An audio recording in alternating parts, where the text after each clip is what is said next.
নমস্কার সকলকে, আমার ভিডিওতে সকলকে স্বাগত জানাই। দিনটা ছিল হচ্ছে 22শে জানুয়ারি সোমবার। বিকেলবেলা থেকে আমি ভিডিওটা স্টার্ট করেছিলাম। বিকেলে একটু আমি বাইরে হাঁটাহাঁটি করি, তো তখনই এই ফুলগুলো আমার চোখে পড়লো। তো বিকেলবেলায় এরকম ছোট ছোট লাগে দেখতে, কিন্তু সকালবেলায় ফুটে এত বড় হয়ে যায়। তো ছোট থাকতে যেরকম সুন্দর লাগে, বড় হলেও তার আরেকটা রূপ। তো ভাবলাম একটু ভিডিও করা যাক। তো এখন আমি একটু হাঁটাহাঁটি করে চলে এসেছি হচ্ছে ছাদে।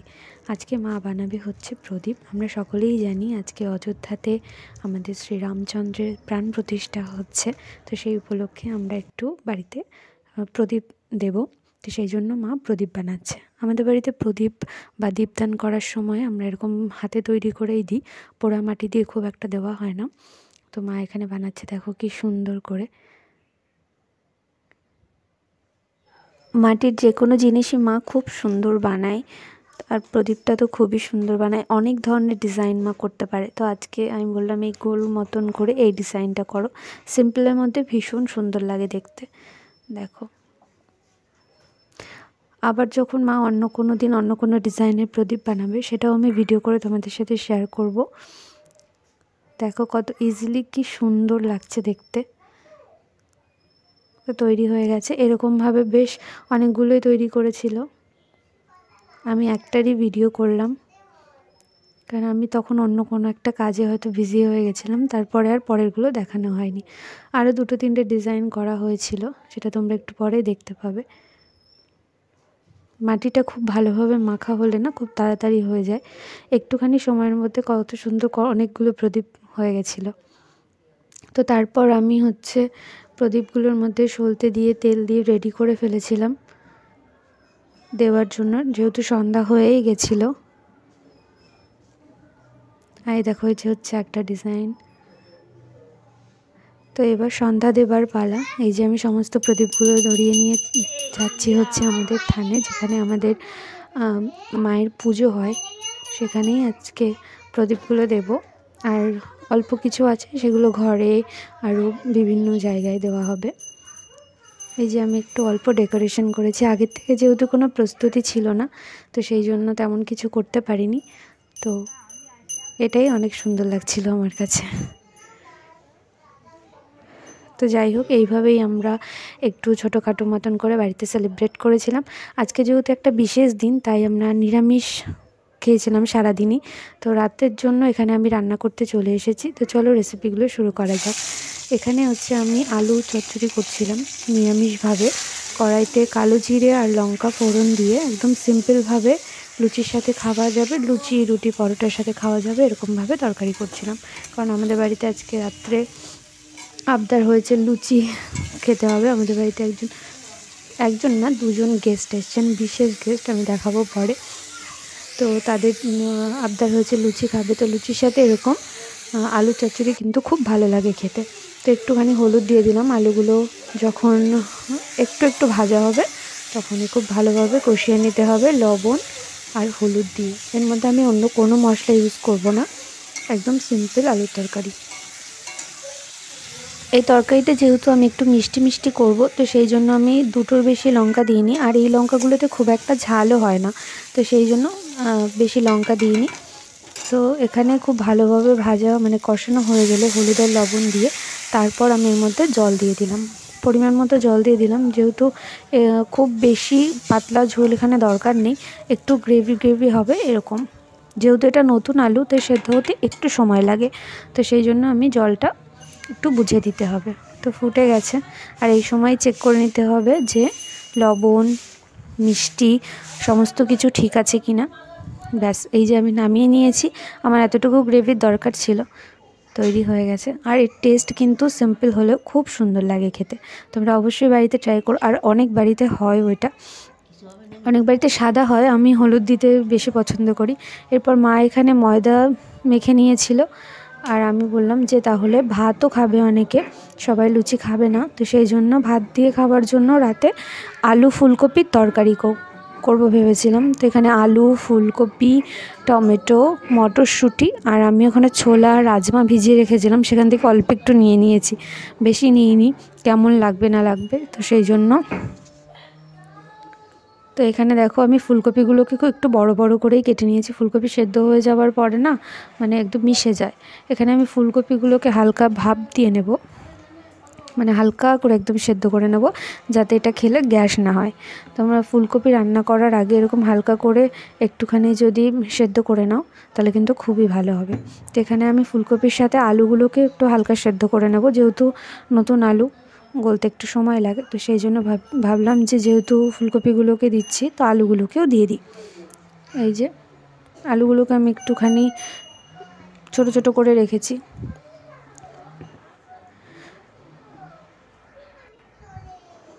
তো এর মধ্যে হচ্ছে রাজমা ছোলাটাও দিয়ে দিলাম, 1 মুঠ মতো নিয়েছিলাম। রাজমাটাও সেদ্ধ হতে একটু সময় লাগে, সেই জন্য তো দিয়ে দিলাম এখানে অল্প পরিমাণ লবণ। লবণ দিলে কিন্তু তাড়াতাড়ি সেদ্ধ হয়ে যাবে।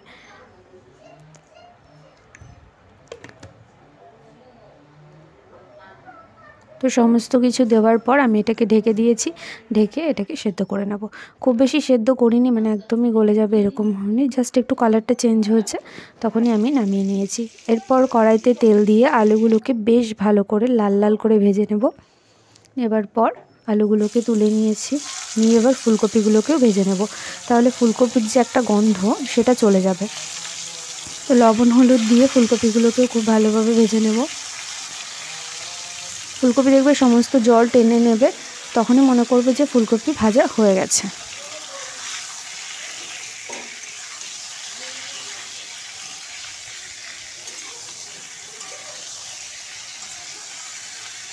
ফুলকপি সেদ্ধ করার দিকে কিন্তু একটু খেয়াল রাখতে হবে। খুব বেশি সেদ্ধ হয়ে গেলে কিন্তু ফুলকপি সব ভেঙে একদম গুঁড়ো গুঁড়ো হয়ে যাবে। তো এরপর কড়াইতে আমি আরও একটু তেল দিয়ে এখানে জিরে আর তেজপাতা ফোড়ন দিয়ে দিয়েছি।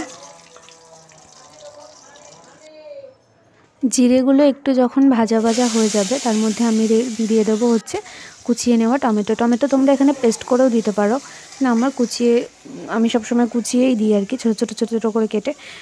এই যে এখন হচ্ছে আমি এখানে বাটা নিয়ে নিয়েছি, জিরে আর আদা বাটা। আমি এর মধ্যে আর কিচ্ছু ইউজ করিনি। এরপর জিরে আর আদাটাকে দিয়ে খুব ভালোভাবে এখানে কষিয়ে নেব।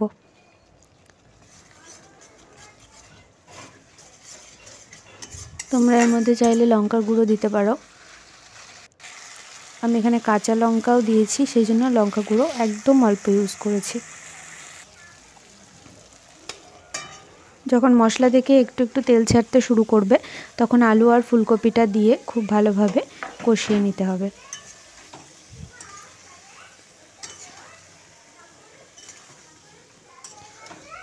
যেহেতু আমি এটাতে পুরো নিরামিষই করব, তো সেই জন্য এর মধ্যে পেঁয়াজ রসুন তো দেবই না। তোমরা যদি অন্য দিনে করতে চাও, মানে আমিষভাবে করতে চাও, এর মধ্যে কিন্তু পেঁয়াজ কুচি আর রসুন বাটাটা দিতেই পারো। এরপর আমি দিয়ে দেবো হচ্ছে মটরশুঁটিগুলো এক্ষুনি দিলে কী হবে, মটরশুঁটিগুলো ভাজা ভাজা হবে না, খুব মানে ভালো সেদ্ধ হবে। তেলের উপরে দিলেই মটরশুঁটি কিন্তু গায়ে ছিটে আসতো, তারপর মানে খুব ভালোভাবে সেদ্ধ হতো না। তো সেই জন্যে কষানোর সময় আমি মটরশুঁটিগুলোকে দিয়ে দিলাম।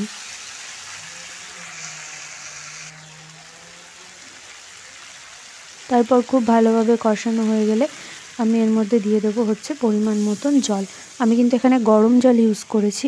গরম জলটা দিলে ঝোলের টেস্টটা খুব ভালো আসে আর রান্নাটা কিন্তু খুব তাড়াতাড়িও হয়ে যায়। তো পরিমাণ মতো আমি এখানে জল দিয়ে দিলাম। ব্যাস, এবার ঢাকা দিয়ে আমি এটাকে ফুটতে দেবো।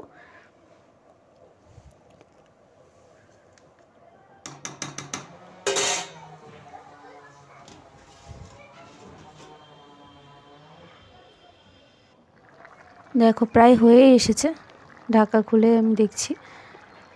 যদি তোমাদের মনে হয় ঝোলটা খুবই পাতলা হয়ে গেছে, তাহলে 2-1টা আলু তোমরা হাতের সাহায্যে একটু ভেঙে ভেঙে দিতে পারো, তাহলে ঝোলটা অনেকটাই ঠিক হয়ে যাবে। তো রেডি হয়ে গেছে আমার ভাতের সাথে খাওয়ার জন্য আলু দিয়ে হচ্ছে ফুলকপির তরকারি। ব্যাস, দেখো কি সুন্দর হয়েছে, আর টেস্টও কিন্তু খুব ভালো হয়েছিল। তো নিরামিষের দিনে কিন্তু এই রেসিপিটা অবশ্যই ট্রাই করো আর জানিও আমাকে কেমন লাগলো। এরপর হচ্ছে আমি লুচি ভেজে নেব, সেই জন্য তেল দিয়ে দিয়েছি। আর এই লুচি ভাজার সময় আমার এত আনন্দ হয় যখন দেখি লুচিগুলো পুরো এরকম ফুলে ফুলে গেছে, ভীষণ ভালো লাগে দেখতে। আর না, ভীষণ মজাও লাগে লুচি ভাজতে, যদি সমস্ত লুচিগুলো এরকমভাবে ফুলে ফুলে ওঠে। তো এই ক্ষেত্রে ময়দা মাখার সময় খেয়াল রাখতে হবে খুব ভালোভাবে যদি ময়াম দেওয়া হয় লুচি এমনিতেই ফুলবে। তো এই যে এখানে হচ্ছে আমার শাশুড়ি মা লুচি বেলে বেলে দিচ্ছিলেন আর আমি তাড়াতাড়ি করে ভাজছিলাম।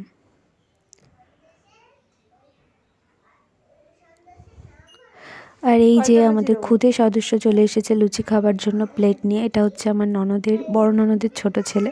ও এসে বলছে আমি 3টে লুচি খাবো মামি। তো আমি বললাম ঠিক আছে। তো এই যে দিয়ে দিয়েছি। আর এরকমটা খুব গরম ছিল, তো সেই জন্য বলছে আমি দাঁড়াও দেখো। তো লুচি নিয়ে চলে গেছে। এরপর হচ্ছে চলে এসছে আমার বরমশাই লুচি ভাজার জন্য, আমাকে হেল্প করার জন্য আর কি। তো ও যেই এসেছে সেই আর লুচি ফুলছে না। তো আমি বলছি যে তুমি সরে যাও, আমি ভাজছি। তা বললো না দেখো এবার ফুলবে। তো রান্না বান্না মোটামুটি আমার বরমশাই সবই করতে পারে। তো এই ছিল হচ্ছে আমাদের রাতের ডিনার। ব্যাস, তারপর আমরা খেয়ে দিয়ে ঘুমিয়ে পড়েছিলাম। আর এই ভিডিওটা হচ্ছে সকালের ভিডিও। সকালে মা পুজো দিচ্ছিল, তো ভাবলাম সকাল থেকে ভিডিওটা স্টার্ট করি। এখানে মা হচ্ছে পুজোর সমস্ত কিছু গুছিয়ে নিয়ে এসেছে।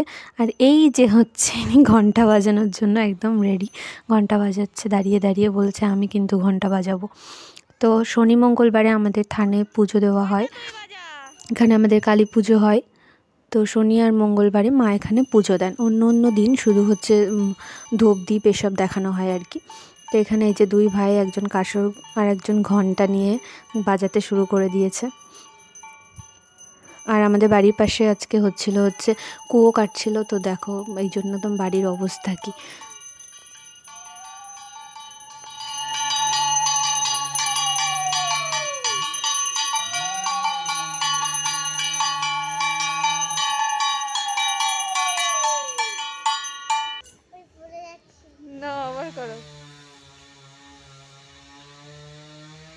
তো এই যে হচ্ছে আমাদের পুচকে সদস্য, খুবই ঠাকুর ভক্ত।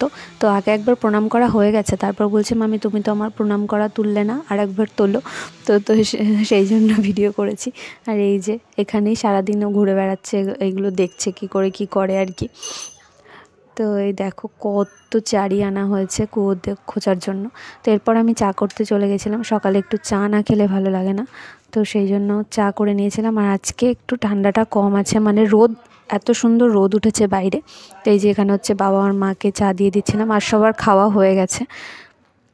তো এই যে চাটা করা হয়ে গেছে। এরপর আমি দেখাবো হচ্ছে কিভাবে আমি ঘি বানানোর জন্য মা হচ্ছে ননি তোলা হয়, মানে দুধের ওপর দুধটা ফ্রিজে রেখে দেওয়ার না, এরপরে ওপরে মোটা একটা সরের মতো একটা আস্তরণ পড়ে যায়, সেটাকেই তুলে রাখা হয়। আর সরও মাঝে মাঝে রাখা হয় আর কি। তো এইভাবেই হচ্ছে আমরা গুছিয়ে, মানে এরকম সর জমিয়ে জমিয়ে ঘি বানানো হয়।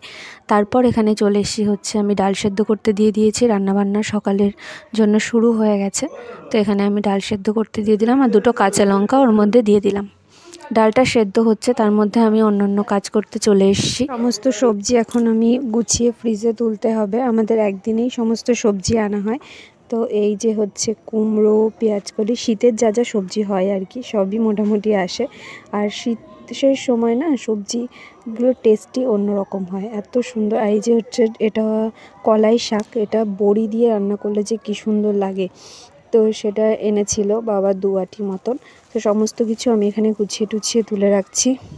আর এই যে টমেটো এরকম প্লাস্টিকের মধ্যে রাখলে কিন্তু খুবই ভালো থাকে, মানে একদম পুরো সতেজ থাকে। এখানে নিয়ে এসে হচ্ছে আদাটা ফ্রিজেও রাখতে পারো, তাহলে খুবই টাটকা থাকবে আর কি। তো সমস্ত সবজি আমি এখানে গুছিয়ে নিচ্ছিলাম, নিয়ে সমস্ত ফ্রিজের মধ্যে রেখে দিতে হবে।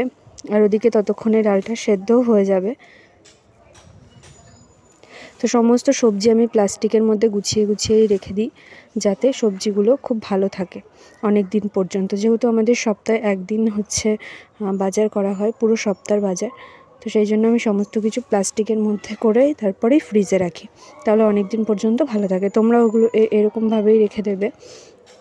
তো এরই মধ্যে ডালটা আমার সেদ্ধ হয়ে গেছিলো। আমি খুব, মানে ডালটাকে সেদ্ধ করার সময় কয়েকটা মটরশুঁটি বেছে দিয়ে দিয়েছিলাম, যাতে ডালের সাথে মটরশুঁটিটাও খুব ভালোভাবে সেদ্ধ হয়ে যায়। তো দেখো এর মধ্যে আমি হচ্ছে পরিমাণ মতো লবণ, হলুদ দিয়ে একটুখানি জাল করতে দিয়ে দিয়েছি। এরপর হচ্ছে আমি ফোড়ন দেব। তো সেই জন্য ডালটাকে ঢেলে কড়াইটাকে খুব ভালোভাবে আমি গরম করে নিয়েছি। তারপর এর মধ্যে দিয়ে দিলাম হচ্ছে সর্ষের তেল। আমাদের বাড়িতে সমস্ত রান্না সর্ষের তেলেই হয়। তো এরপর তেলটা গরম হয়ে গেলে এর মধ্যে দিয়ে দেবো হচ্ছে জিরে আর তেজপাতা। তো এখানে আমি পেঁয়াজ কুচিয়ে নিয়েছি, টমেটো কুচিয়ে নিয়েছি। তেলটা গরম হয়ে গেলে এর মধ্যে একটুখানি লবণ দিয়ে আমি সব সময় মানে যে কোনো রান্নার শুরুতেই তেলের মধ্যে লবণ দিয়ে দিই, তাহলে এই যে জিরেটা দেবার পর না জিরেটা ছিটে গায়ে আসে না। তো এরপরে হচ্ছে পেঁয়াজ কুচি আর টমেটো কুচিটা আমি দিয়ে দিলাম। মসুর ডালে পেঁয়াজ আর টমেটো দিলে আলাদাই একটা টেস্ট হয়, ভীষণ ভালো লাগে। আর পাতলা মসুর ডালের সাথে তো মানে ভীষণই ভালো লাগে। তো মসুর ডাল করলেই এইভাবেই আমাদের বাড়িতে করা হয়। তো খুব ভালোভাবে পেঁয়াজটা টমেটোটা যখন একটু নরম হয়ে আসবে তখনই আমরা ডালটা দিয়ে দেব। সকালবেলা একদম সিম্পল খাবার আজকে, ডাল, তার সাথে অমলেট করব, আর তার সাথে হচ্ছে আলু ভর্তা। তো দেখো ডালটা কতটা পাতলা করেছি। তো এরকমভাবে আমি হাতাই করে ফার্স্টে দিই, নইলে মানে গায়ে ছিটে আসার আমার প্রচণ্ড ভয়। আগে অনেকবার এরকম হয়েছে। তো ফার্স্টে আমি ডালটা অল্প করে দিয়ে তারপর হচ্ছে একবারে গাবলা ধরে দিয়ে দিই।